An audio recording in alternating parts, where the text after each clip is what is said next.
not saying, yes, you're right, I will do that, but understanding that they're doing it because they don't know what shame is. They're ignorant of that. And so if you go out there and understand that people are going to say these things and just understand that it's not their fault, it's the society that they grew up in, or it's the parents that they had and their parents didn't know either, then you have a little bit more control over your life, knowing that shame is not going to be controlling you anymore. You're going to be aware of shame. As soon as you're aware of shame...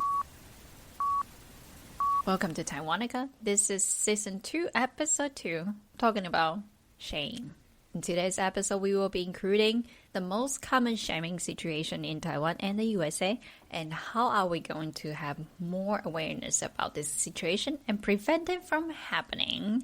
This is your host, Anita. Today, join me will be another host. His name is Eric. What's up, everybody? Eric here, ready and excited to talk about a very deep emotion that I personally have a lot of relationship with, and so it's going to be a little bit of a vulnerable experience for me, so you might not hear me as excited as usual because this is something that I too suffer from. And if you are out there, someone who really has a lot of shame in your life, just let you know you're not alone. This is a very courageous movement, Eric. Good job. Thank you very much. You're welcome. He's trying to be tough, but he's very, very brave to face his biggest fear, I should say. Yeah.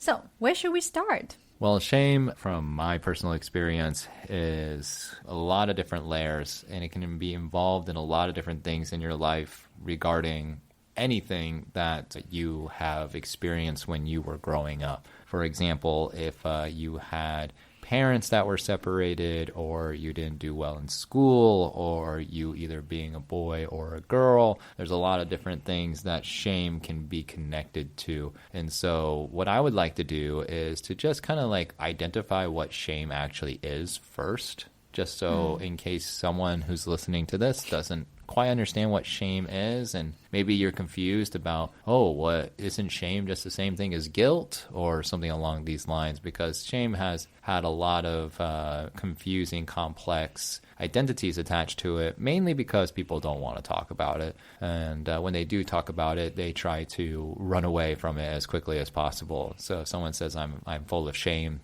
usually that person's like, and they walk away, So this is something that I think we need to deep dive in at the very beginning. So let me just actually take that question and give you a new question. What do you think shame is?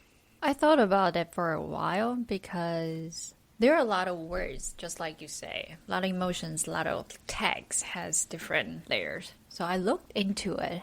I have a conclusion. It's basically just make you feel bad about yourself, about who you are, like identity.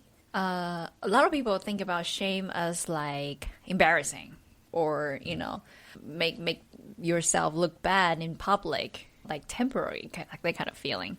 But the way I see shame is something has deeper roots connected to maybe who you were before, or what kind of experience you've been have maybe for a long time. Like shame is basically could be triggered or inside of you, like Eric mentioned, that most people don't want to talk about that, or some people say something that would trigger you, make you feel shame, basically just make you feel bad about who you are. Not good enough, not pretty enough, those kind of emotions. Absolutely. And that's one of the most common ways of looking at shame, is that anything not enough. So like Anita said, not good enough, not good looking enough, smart enough. All of these things are, if you are doing these to yourself, and maybe you're doing it to other people, more than likely you are either feeling shameful about yourself, or you're trying to bring shame onto others.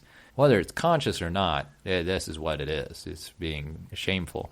And so the things that we need to become aware of from the very beginning is that shame has a lot of little parts of it that we commonly think it has affiliation with fear or just judgment, but in reality, they are actually just shame. So I like to deep dive into what are the most common things that we do to create shame in our lives. So there's 3 of them, and so each of us have definitely one preference. It doesn't necessarily mean you do all three of them in order to have shame, but if you have one of these three, this is definitely your go-to for either being shameful to yourself or how you create shame for others. Remember, anything that we do on the inside, we mirror on the outside. So then more than likely, one of these is something that you do. Okay, the first one is secrets. So if you are a secretive person and you hold secrets from other people about you or about other people, you are trying to keep this information from them, and therefore this is creating shame, mainly because you are developing this separation of the person who you're talking to and from yourself. And so when you have a secret, this is trying to basically distance yourself from a person. And that leads to number two. Number two is judgment. So judgment is a much more action set way of creating shame. So this is definitely mine. I personally judge a lot about people and what they do, and it just kind of is unconscious, mainly because of when I was growing up, the people in my life would be judging people all the time, whether it was about money or the traffic or what they did at school. Everything had some sort of judgment attached to it. So this is my biggest vulnerable point, is that I am very shameful, or I give shame to people when I judge them. And so this is another one. And the other one is silence. This is number three. Number three is silence. So some people out there, like in our last episode about anger, you can check out the story on that, is Anita's mom. When she wants to create shame, she will become completely silent. And this is creating this sense of whoever is around that person, they're not good enough to talk to that person. And so that to them, by not saying anything purposely in a hurtful way, don't get me wrong, silence can be a good thing if you're doing it for your own personal growth, of like not saying things that would be hurtful to somebody or be judgmental to somebody. Being silent in this way is fine, but in the way that you're being silent when people who love you are trying to talk to you and you purposely ignore them, this kind of silence is shameful. Okay, so these are the three. These are the three most common ways that people develop shame. So that's what I wanted to share now. What is your take on that, Anita? I think that's a very insightful point of view. Like, especially the last one, I think most people look past through it very easily, like overlook at it very easily, because we feel like there is no violence involved. There is no any, hurting or like hurtful wording involved. But I can speak from the person who have experienced that. It is I will say it's worse than the violence. I gotta say there is no way to compare one another, but I've been there and it's definitely made me feel shameful. That's why also from the last episode, I feel when I talked to Eric didn't give any response, and they made me feel so little shame. Like, what? Or I say something to you that's not important to hear, or something like that. So that's all associated with the feeling, the emotion, which is shame. And I wanted to emphasize me, like Eric said, that probably throughout the whole childhood has developed some kind of awareness around this shaming behavior. And we tend to not seeing ourselves to do that. I think shame, for me personally, it's a very dangerous emotions, because most of the time we don't have the realization that we're actually doing it. I think the most common way that we got confused is because we will be saying like, oh, we're just joking around to each other, especially friends. Like, oh, look at that, you get that dress, oh my god, that dress looks so bad, why'd you get that haircut, oh my god, this kind of way of saying those kind of common announcement, the statement to each other. Most of the time we'll be like, it's fine, it's, friends. But we're actually doing the shaming thing. Again, if you are feeling that you are not good enough, you're not something enough, fill in the blank. If you have this kind of feeling, that is shaming. And dive deep into this kind of, hair dressing. This is actually the most common shaming for women. Like, especially Taiwan. I wanted to include the cultural part here. It's going to be a little bit complex, but I think this is very valuable for everybody to listen. In Taiwan, in most of the Asian countries, the way we identify beauty or what is the most, beautiful girl, you go Google it. And you just go Google it. In Asia, it's always fill in those blanks, those checklists. Thin, white skin, long hair, those kind of things. It's Absolutely. Definitely the standard beauty in most of the Asian countries. Okay? So when I was in Taiwan, my skin is never white. Okay, just I like outdoor activities. My skin just always tanned. And my mom was always say, "Oh, you're so ugly." My mom doesn't talk like that, but why do you do that to your skin? It's so ugly, blah, blah, blah. And literally everywhere you go, kind of feel like it's brainwashed you. Maybe because of it's a manipulation of those cosmetics companies or there's a deeper reason behind it. But everywhere you go, department store, pharmacy, everything they sell, all the models, they are all filling those checklists. So in Taiwan, I never feel that I'm pretty enough. I was being shamed about my facial hair, my hairstyle, my eyebrows specifically.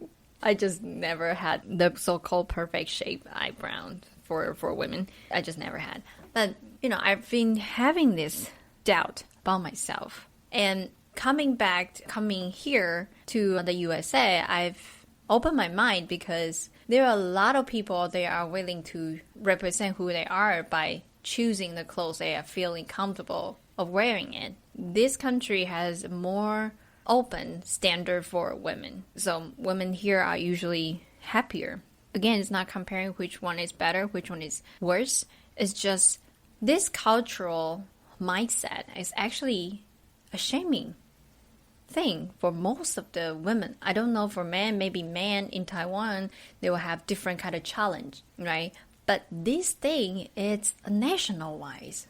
Now I see it, I'm just like, oh my God. The little things that people say to you, oh, the clothes is not good. Or your hairstyle, it's not your style. Try something else. This is not good. This is I think people should pay attention to it because of our cultural background. And this is kind of like a side note, but also a topic that we could look deep into it, which is when you talk about discrimination, if you ask a Taiwanese, what is a foreigner? They will definitely say American people, white skin, those kind of people.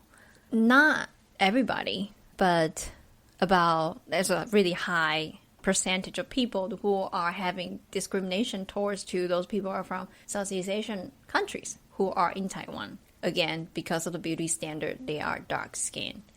This is no research back me up, but it's just personal opinion sharing my observation of the situation in Taiwan because of this shaming idea. Stay with us. We'll be right back. 大家好，想要跟我们一起学英文吗？ No No No， 我们现在还有新的课程可以一起上咯，那就是情绪管理。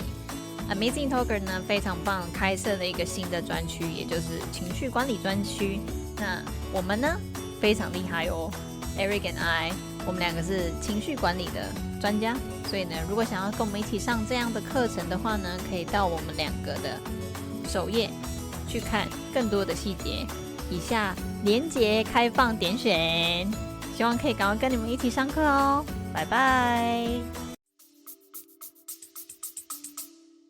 You explained something that is very personal to you and I think a lot of people can relate to in Taiwan with the idea of a societal standard beauty and expectation of women. And not only that, but you also let us know about what is a societal standard for foreigners and males. And I'd just like to add on to that from the American standard, what happens. And more than likely, when I talk about the men, I'm sure Taiwanese men can more or less relate to this. And I will also share what I have researched about Taiwanese culture when it comes to shame afterwards. So to begin, I want to talk about the American standard for men and women when it comes to our average ways of, quote unquote, containing our shame, controlling our shame, in other words. And so I'll start with men. With men, we are identified as creatures who are needing to do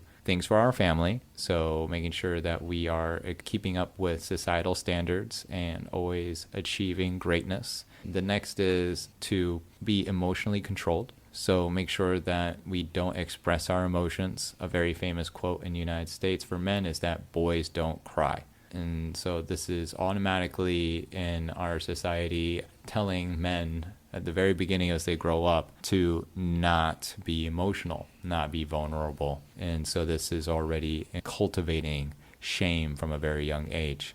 Okay, that's a big one. The other one is violence. So we are just, recognized as being violent creatures. And so a reason for that, probably, this is not based on science, it's just my personal opinion, is because we have built up so much shame that we don't know how to contain it. And so we find ways of releasing it, whether it's through actual violence towards others or things, or violence towards ourselves, such as addiction. So this is the most common things that happen with males when shame is a big part of their lives. On the other hand, with women, it really revolves around perfection. And what that is kind of pertaining or contains information about is women have this societal standard from their mothers or the other females in their life of being a specific standard, being able to take care of their families, being a good daughter, whatever that quotes to, if it's good academics or being able to help with the family or helping with the business. Anything that revolves around family is really strongly related to the woman. So if you are someone who has kids and mom is still around to watch you raise those kids, you're going to be pressured, ladies, to be a specific standard that mom wants you to be. And if you don't meet that, then you start to create your own self-shame because of that. And so this is a very common way that shame is cultivated secretly in the back of your mind all the time, just because you need to meet not only your mother's standards or other women's standards in your life, but also societal standards of how to be, like in Taiwan, a great woman or a beautiful woman. So these are things that definitely influence a lot of people on a daily basis when it comes to shame on men and women in the United States. The only thing that I wanted to also add is about Taiwan, and I've learned is that a lot of people in Taiwan relate to family and group mindset. So being connected with your friends and being similar to your friends, or if you have a really good relationship with your boyfriend or girlfriend, being similar in many ways is the way to be a conformist. So basically to be connected really well with that group, and if you are not like them, then this is where shame grows. So for example, sorry, honey, I'm going to use you as an example here, is Anita. Me? Yes, here she is. So Anita's family is very traditional, and they love to have family dinners together, and they like to go out together to do events such as camping or just going out to new places, like traveling around Taiwan. These are some of the most common things that they like to do together. And whenever we, like Anita and I, go and join her family to these events, most of the time Anita is considered kind of like this outcast of the group, just mainly because who she is. Anita has tattoos. Anita is a foreign language speaker. Anita doesn't have a government job. Anita doesn't have a standard way of living. And so she is a target in her family for shame. Why are you like this? Why did you get tattoos? Why is your hair like that? Why don't you just get a normal job like everybody else? Do you know how to cook well?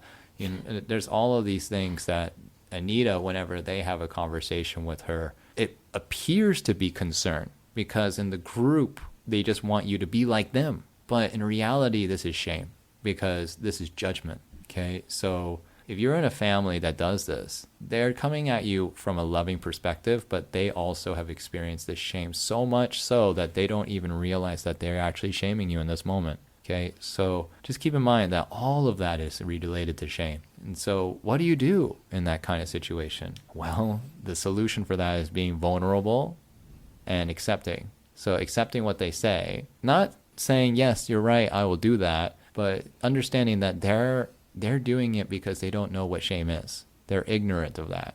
And so if you go out there and understand that people are going to say these things and just understand that it's not their fault, it's the society that they grew up in, or it's the parents that they had and their parents didn't know either, then you have a little bit more control over your life, knowing that shame is not going to be controlling you anymore. You're going to be aware of shame. As soon as you're aware of shame and you start creating more loving perspectives of yourself by saying, I am enough, I am smart enough, I am beautiful enough, I love my hair, I don't care what other people say, I love my tattoos, I don't care what my mom says. If you start saying these things to yourself, you're going to start allowing that shame to be visible and not hiding in the background, controlling your thoughts and feelings. Yeah, I wanted to add on 2 points. One, why is shame born? Why is this shame coming from? Remember this keyword, it's self-disapproval. In some level, some ways, sometime in their past, or, just it must make them feel self-disapproval somehow. Maybe come from their parents as well, or society norm, or from their boss, anything. When they are still carrying this self-disapproval, more likely they will be judgmental to others too, because they are so desperate to feel good about themselves. And somehow, if I say, oh my God, look at that girl, so fat, at least I feel a little bit good because I am the right who had a right to say she's fat and I'm not. Because I'm so desperate, maybe in the past, people are saying, I'm not beautiful enough, or my hair is not beautiful. Again, those kind of judgments I have received from some other people, causing me having self-disapproval, and I don't know how to solve it because that's what people said about me. I cannot change.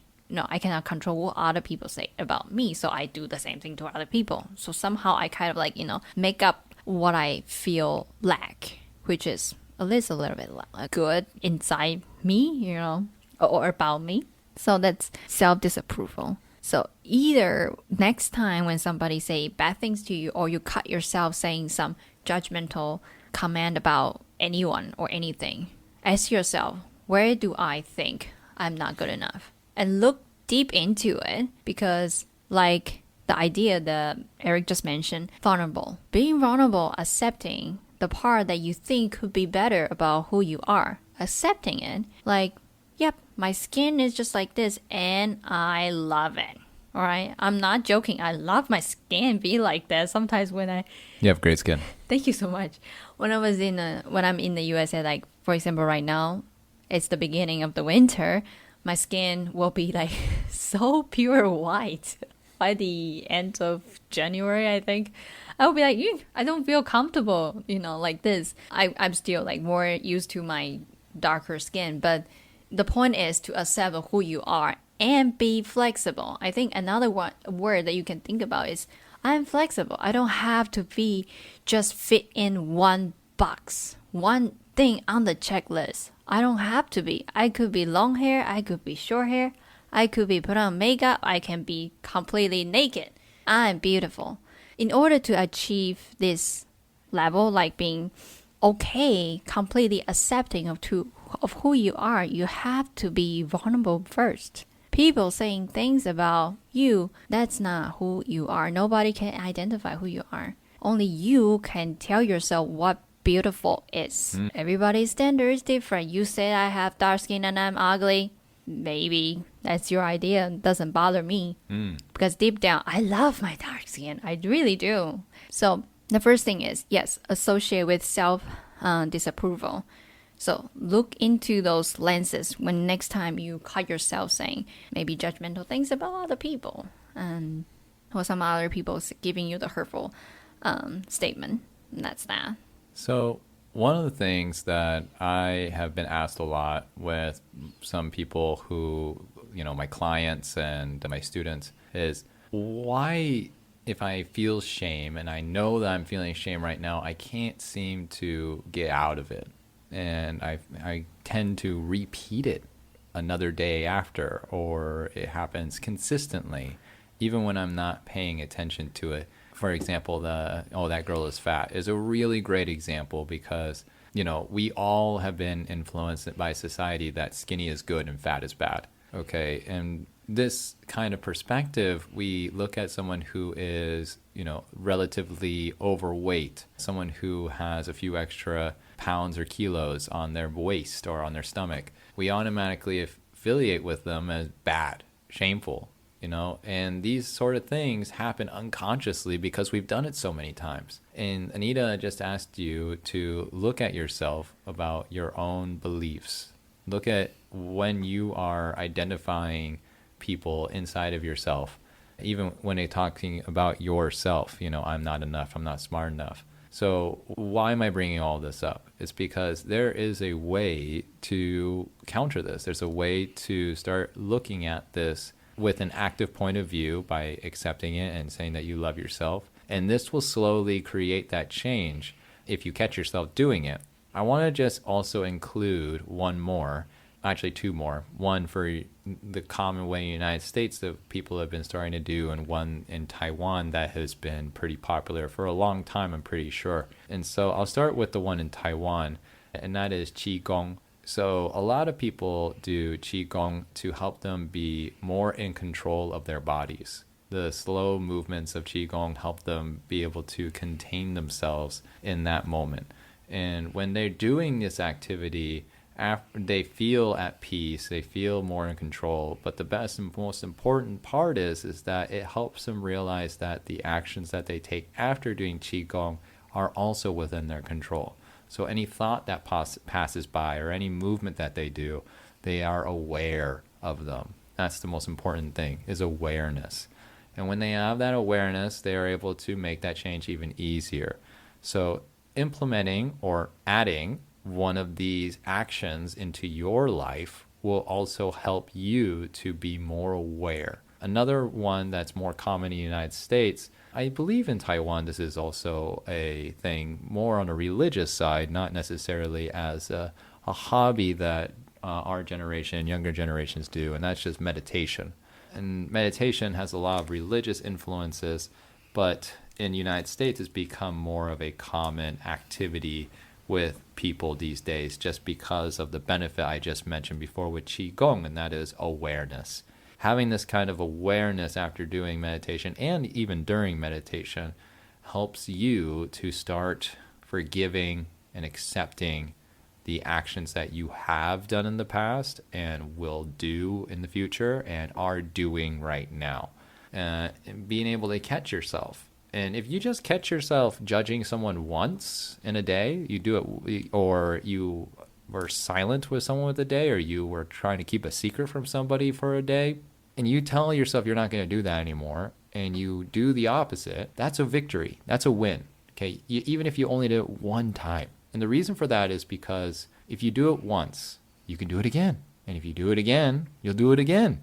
And you keep creating this new personality that isn't controlled by shame anymore. So just remember that if you are in one day do 100 things that are shameful towards other people, but you have one time that you didn't and you caught yourself not doing it, that means you are on the step to maybe 100 days in the future having 100 times where you caught yourself not being shameful to somebody and maybe only having one judgment. So that is the change, the path to change. We all have to take those steps every day.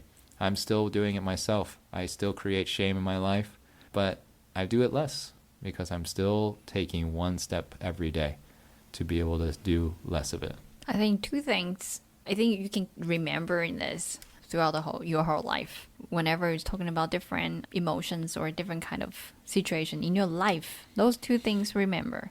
The first thing is you are willing to change. And second, it's going to be difficult. It's never going to be easy. Any kind of change, it's going to be difficult. But the difficult is the good part because that means your body, your mental energy, your brain is adapting to a better version of yourself. Again, it has to be you are willing to change. Okay. Some people are still thinking about, I'm just joking around. No, I'm going to keep it. That's their choice. But if you think this is not you anymore, this is not what you want to treat people, that's not who you want to be, then you're willing to change and you're willing to develop time devote time to change. And this is going to be a lifelong practice. Truth. Nobody can be like, I'm just going to practice this for like 3 years and then I'm done. Nothing is easy as that. It's definitely a lifelong practice. Just think about it as a practice, like athletes. They're running. They wouldn't be like, oh yeah, today I achieved my goal. Okay, stop. I'm going to achieve my goal every single time from now on. It doesn't work that way. And that's also the fun part about life because you can always learn. And there are 2 exercises that I'm going to challenge you to do, which is the first one, we are going to judge people with or without consciousness. It just happened. When somebody appeared to be less than who we are, we will be like, why are they doing this? I just caught myself judging other kids yesterday actually. I was with my son to a story time and I saw other kids doing this rude behavior and my brain just cannot comprehend, like, why is this kid doing this way? Why is that kid so rude? I just cannot get over with my own thought. So there's a perfect example of how, like, it could happen any moment now. So the first thing I would provide, which is when you caught yourself judging other people, the first step is always having the awareness, which is, oh, I'm judging that person. And except for the self-disapproval route that you can look into it, but sometimes we just say it, we just slipped out about those judgments. When those moments happen, you can ask yourself, what are the 3 things, just 3 to 5 things, depends on what makes you feel comfortable to start with. What are the 3 things that I appreciate about this person? Simply just do it. If I saw the rude kid, oh, he's rude. Oh, I caught myself saying judgmental, like, comments about this kid. What are the 3 things I appreciate about this kid? The kid, he's really good at building blocks. Maybe he's not sharing with other kids, but he has talent to building the blocks or whatever he's doing. Or he's really good at speaking. Things like this, small things. So just 3 to 5 small things, just to switch your behavior. Most of the time we got addicted to saying judgment to other people. We just, let it pass. But this is actually a really good chance. Every time when you see yourself doing the things that you don't want, change it immediately. That's a really good practice for you. And the second practice has to do with your self-disapproval. Everybody has this kind of thing, deep or shallow. We all have certain levels of self-disapproval, like, yeah, I gained a few weight, it's cold, I like extra few cookies. Oh, look at that belly, This is kind of a self-disapproval. The practice that you can do is close your eyes. You don't have to do like meditation. I have to say, most of the people heard about meditation, the immediate reaction is shut down. Like, they feel like they have to sit there forever and completely quiet, those kind of things. So I will always encourage people to just take a few moments for yourself. If you start from this idea, nothing is difficult about meditation. You just start with, I am going to devote, give yourself a time, 5 minutes, 10 minutes a day, to sit there and appreciate myself. I'm just going to sit there and do that. I'm not going to check out my Instagram, which is another big resource of shaming, because everything you saw on Instagram more than likely is like supermodels, new products, clothes, hairstyle, nail, everything. I'm not going to check out my social media. I'm just going to take few minutes for myself only. Sincerely appreciate who you are. Simple things. Today I smiled at the person I met on bus. This is a kindness of gesture. So I'm going to appreciate myself. If that's not enough, write down 3 things that you appreciate about yourself every single day before you go to bed. 3 little things. I like my hair today. I didn't do anything. They just look fabulous. I woke up like this. Hashtag. Just a joke. It's just a joke. I was just trying to be ironic. So just 3 little things appreciate about yourself. And more you do it, you'll find out you feel better about yourself, because throughout the whole day, you are looking for this kind of chance to be a better version of yourself. Like, I'm just gonna be a better worker for my boss today because I choose to be. Instead of being shaming, hurting person, you would choose to be a better person, to be responsible for yourself, and you will create more positivity for your environment. And that's how we can start to make the world slowly changing. Yeah. I think it's a very good explanation of what you can do on a little bit of time each day. And I think these are the kind of things that we all need to add into our lives. It doesn't have to be a lot, but the point is if you start doing something, then you will start changing. And so the good news is that all emotions are things that we can feel and we can express. And if we are starting to do more negative things like being shameful or judgmental, these don't make us bad people. They are just things that we have collected in the past and are still expressing them now. The good news is that if we start creating new things about us, then in the future, those new things that we created that are positive will be the replacements. So just think about it like that. There's nothing that you are bad. You are not a bad person. You are a wonderful, vibrant, free, loving, peaceful person. And we love you for who you are. But you need to work on changing yourself if you want to start actually feeling like the words I just said. So go out there, take the stuff that we just shared with you today and give it a try, because we do it every single day. And I'll tell you, 3 years ago, before we even started doing any of this stuff, we were very sad, negative people. We loved McDonald's. We are. How dare you mention about that? And we watched way too much TV. And anytime when we weren't doing something that was satisfactory to our sensories, like our mouths, our ears, our eyes, or our skin, we were mad at each other. And we were judgmental of each other. And we were critical of each other. And we fought. And we broke up twice. He kicked me out. All because of shame. All because of shame. I was too shameful, and it was a reason why, my life was in a very negative point. And I'm not saying that I'm done with that. I'm still learning how to overcome my shame in other parts of my life. And you can too. And that's the beauty about growing and changing, is that there will always be opportunities for you to make improvements. So go out there, give it a try, and just know we're here for you. We have classes now that are available on Amazing Talker.